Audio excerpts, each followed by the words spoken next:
ओम नमो भगवते वासुदेवाय। श्रीमद् भागवत महापुराण के द्वितीय खंड के नवम स्कंद का तृतीय अध्याय पढ़ रही हूँ। महर्षि च्यवन और सुकन्या का चरित्र, राजा शर्याति का वंश। श्री सुखदेव जी कहते हैं, परीक्षित, मनुपुत्र राजा शर्याति वेदों का निष्ठावान विद्वान था।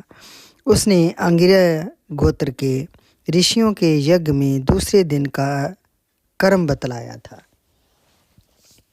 उसकी एक कमल लोचना कन्या थी, उसका नाम था सुकन्या। एक दिन राजा शर्याति अपनी कन्या के साथ वन में घूमते घूमते च्यवन ऋषि के आश्रम पर जा पहुँचे। सुकन्या अपनी सखियों के साथ वन में घूम घूम कर वृक्षों का सौंदर्य देख रही थी। उसने एक स्थान पर देखा कि बांबी के छेदन से जुगनू की तरह दो ज्योतियां दिख रही हैं। दैव की कुछ ऐसी ही प्रेरणा थी। सुकन्या ने बाल सुलभ चपलता से एक कांटे के द्वारा उन ज्योतियों को भेद दिया। इससे उनमें से बहुत सा खून बह चला। उसी समय राजा शर्याति के सैनिकों का मल मूत्र रुक गया। राज ऋषि शर्याति को ये देखकर बड़ा आश्चर्य हुआ। उन्होंने अपने सैनिकों से कहा, अरे, तुम लोगों ने कहीं महर्षि च्यवन जी के प्रति कोई अनुचित विहार तो नहीं कर दिया? मुझे तो ये स्पष्ट जान पड़ता है कि हम लोगों में से किसी न किसी ने उनके आश्रम में कोई अनर्थ किया है। तब सुकन्या ने अपने पिता से डरते डरते कहा, पिताजी, मैंने कुछ अपराध की अवश्य किया है। मैंने अनजाने में दो ज्योतियों को कांटे से छेद दिया है। अपनी कन्या की ये बात सुनकर शर्याति घबरा गए। उन्होंने धीरे धीरे स्तुति करके बांबी में छिपे हुए च्यवन मुनि को प्रसन्न किया। तदंतर च्यवन मुनि का अभिप्राय जानकर उन्होंने अपनी कन्या उन्हें समर्पित कर दी और इस संकट से छूटकर बड़ी सावधानी से उनकी अनुमति लेकर वे अपनी राजधानी में चले आए। इधर सुकन्या परम क्रोधी च्यवन मुनि को अपने पति के रूप में प्राप्त करके बड़ी सावधानी से उनकी सेवा करती हुई उन्हें प्रसन्न करने लगी। वह उनकी मनोवृत्ति को जानकर उसके अनुसार ही बर्ताव करती थी। कुछ समय बीत जाने पर उनके आश्रम पर दोनों अश्विनी कुमार आए। च्यवन मुनि ने उनका यथोचित सत्कार किया और कहा कि आप दोनों समर्थ हैं, इसलिए मुझे युवा अवस्था प्रदान कीजिए। मेरा रूप एवं अवस्था ऐसी कर दीजिए जिसे युवती स्त्रियां चाहती हैं। मैं जानता हूँ कि आप लोग सोमपान के अधिकारी नहीं हैं, फिर भी मैं आपको यज्ञ में सोम रस का भाग दूंगा।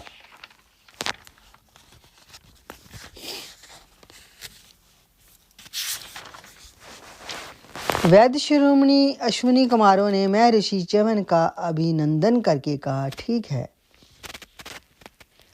और इसके बाद उनसे कहा कि ये सिद्धों के द्वारा बनाया हुआ कुंड है, आप इसमें स्नान कीजिए। च्यवन मुनि के शरीर को बुढ़ापे ने घेर रखा था। सब और नसें दिख रही थीं। झुर्रियाँ पड़ जाने एवं बाल पक जाने के कारण वे देखने में बहुत भद्दे दिखते थे। अश्विनी कुमारों ने उन्हें अपने साथ लेकर कुंड में प्रवेश किया।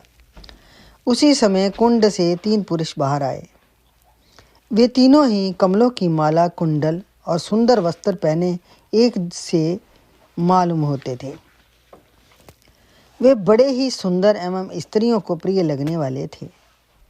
परम साध्वी सुंदरी सुकन्या ने जब देखा कि ये तीनों ही एक आकृति के तथा सूर्य के समान तेजस्वी हैं, तब अपने पति को न पहचान कर उसने अश्विनी कुमारों की शरण ली। उसके पातिव्रत्य से अश्विनी कुमार बहुत संतुष्ट हुए। उन्होंने उसके पति को बतला दिया और फिर च्यवन मुनि से आज्ञा लेकर विमान के द्वारा वे स्वर्ग को चले गए। कुछ समय के बाद यज्ञ करने की इच्छा से राजा शरियाती ने च्यवन मुनि के आश्रम पर आए। वही उन्होंने देखा कि उनकी कन्या सुकन्या पास एक सूर्य के समान तेजस्वी पुरुष बैठा है। सुकन्या उनके चरणों की वंदना की। शरियाती ने उसे आशीर्वाद नहीं दिया और कुछ अप्रसन्न से होकर बोले, ये तूने क्या किया? क्या तूने सबके वंदनीय च्यवन मुनि को धोखा दे दिया है? अवश्य ही तूने उनको बूढ़ा और अपने काम का ना समझकर छोड़ दिया और अब तू इस राह चलते दूसरे पुरुष की सेवा कर रही हो। तेरा जन्म तो बड़े ऊंचे कुल में हुआ था, ये उल्टी बुद्धि तुझे कहाँ से प्राप्त हुई? तेरा ये व्यवहार तो कुल में कलंक लगाने वाला है। राम, तू निर्लज्ज होकर इस पुरुष की सेवा कर रही हो और इस प्रकार अपने पिता और पति दोनों के वंश को घोर नरक में ले जा रही हो। राजा शरियाती के इस प्रकार कहने पर पुत्र मुस्कान वाली सुकन्या ने मुस्कुरा कर कहा, पिताजी जी आपकी जमाता स्वयं भृगुनंदन मैं ऋषि च्यवन ही हैं। इसके बाद उसने अपने पिता से मैं ऋषि च्यवन के यौवन और सौंदर्य की प्राप्ति का सारा वृत्तांत सुनाया। वह सब सुनकर राजा शरियाती अत्यंत विस्मित हुए। उन्होंने बड़े प्रेम से अपनी पुत्री को गले से लगाया। महर्षि च्यवन ने वीर शरियाती से सोम यज्ञ का अनुष्ठान करवाया और सोमपान के अधिकारी न होने पर भी अपने प्रभाव से अश्विनी कुमारों को सोमपान करवाया। इंद्र बहुत जल्दी क्रोध कर बैठते हैं, इसलिए उनसे ये सहा ना गया। उन्होंने चिढ़कर शरियाती को मारने के लिए वज्र उठाया। महर्षि च्यवन ने वज्र के साथ उनके हाथ को वहीं स्तंभित कर दिया। तब सब देवताओं ने अश्विनी कुमारों को सोम का भाग देना स्वीकार किया। उन लोगों ने वैध होने के कारण पहले अश्विनी कुमारों का सोमपान से बहिष्कार कर रखा था। परीक्षित, शरियाती के 3 पुत्र थे, उत्तानबहर, आनरथ और भूरिसेन।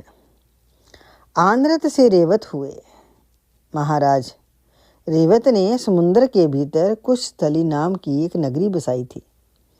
उसी में रहकर वे आनरथ आदि देशों का राज्य करते थे। उनके 100 श्रेष्ठ पुत्र थे, जिनमें सबसे बड़े थे ककुंडनी। ककुंडनी अपनी कन्या रेवती को लेकर उसके लिए वर पूछने के लिए ब्रह्मा जी के पास गए। उस समय ब्रह्मलोक का रास्ता ऐसे लोगों के लिए बेरोक टोक था। ब्रह्मलोक में गाने बजाने की धूम मची हुई थी। बातचीत के लिए अवसर न मिलने के कारण वे कुछ क्षण रुके।